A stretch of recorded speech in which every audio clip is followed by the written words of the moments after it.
as opposed to being antithetical to it.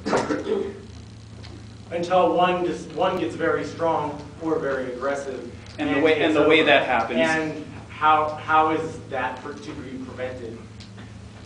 Well, how is that to be prevented? I'm not sure. I mean, that's obviously something that's going to have to be taken up when it happens.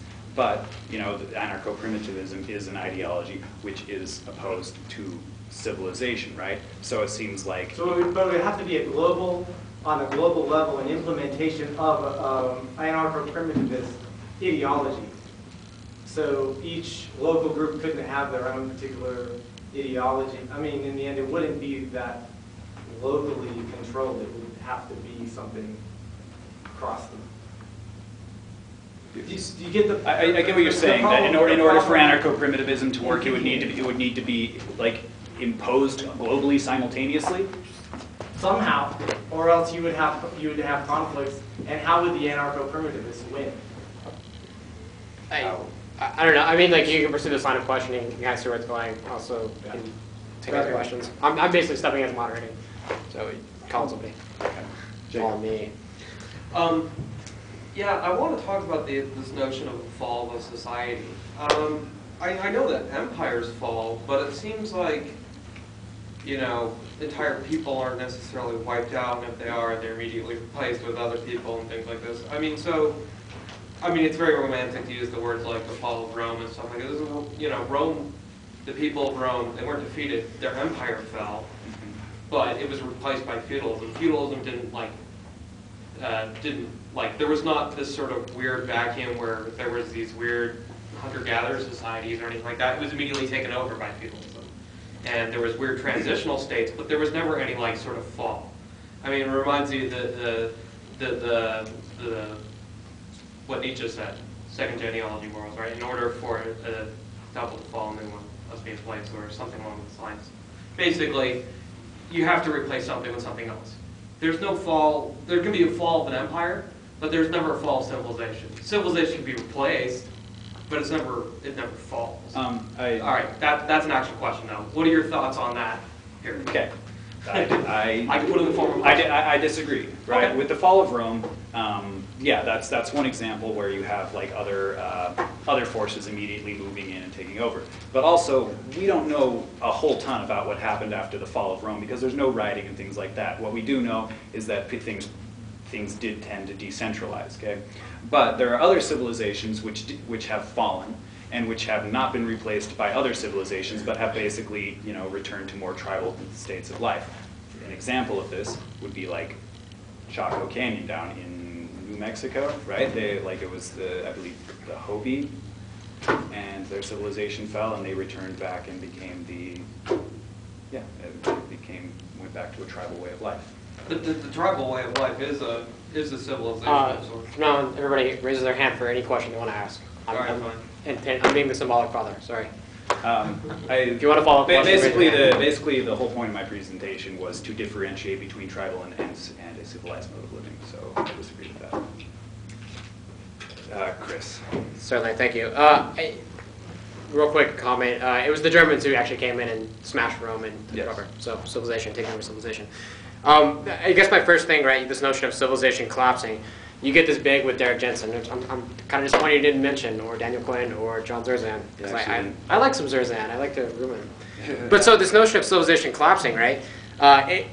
What you get out of the critique is, hey, it's bound to happen, so we can do one of two things. Either wait for it to happen, or help slow it down so it's not a huge, terrible crash and kills more people than it should. But also wouldn't necessarily entail that there's going to have to be some sort of collapse / power down scenario. And out of that, it seems to me that in order for anarcho-primitivism to work on a global scale, it's going to require at least 1/3 to 2/3 of the Earth's population dead. Like, no bones about it. Even if we were just to let it crash or let it slow down, that's going to be a necessary condition. Also, another necessary condition is we're going to have some sort of Garden of Eden to return to, which I don't think we have. Which actually brings up the notion of the problematic. The very notion of nature itself is extremely problematic. You take something like Aldo Leopold, who's like, hey, we should think like a mountain to get a different perspective about this.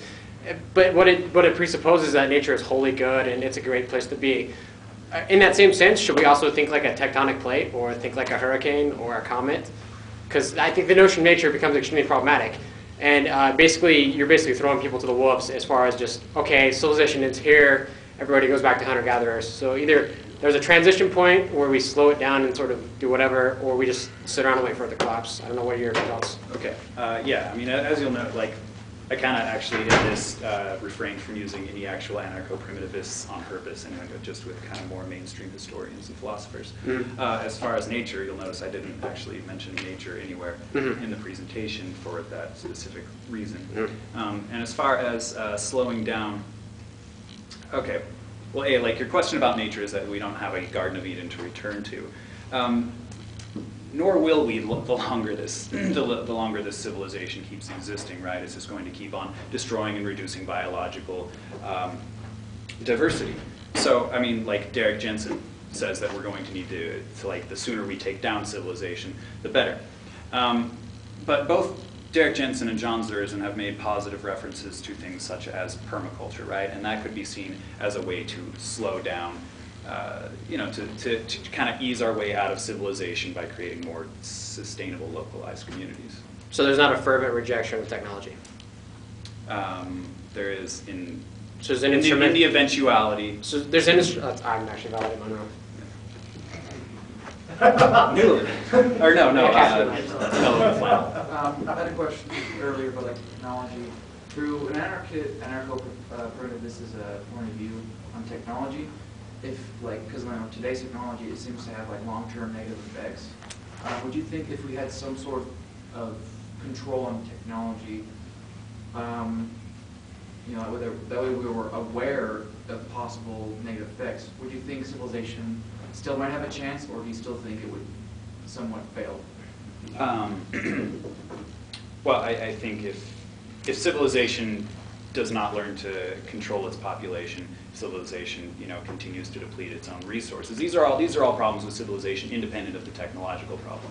I do think, with regard to technology, that you know, we have examples of kind of more successful societies that kind of maintain a non-capitalist stance, who have, when in the adopting of technologies, have a more critical view towards the technology. They have a democratic system set up, which establishes if they should accept a technology that has already been invented and how it should be accepted. The Amish, for instance, everybody thinks that they just reject technology offhand. What they actually do is that they allow a technology to be around for a while. They see how it affects the rest of societies. Then, you know, the council of like elders or whatever, they get together and they talk about it, and eventually they come to a conclusion. Like some Amish societies, for instance, have telephones, but they decided that if they were to put telephones in each and every one person's house, on the, whatever you call it, the farm or whatever, that would cause that people would, you know, stop talking to each other, that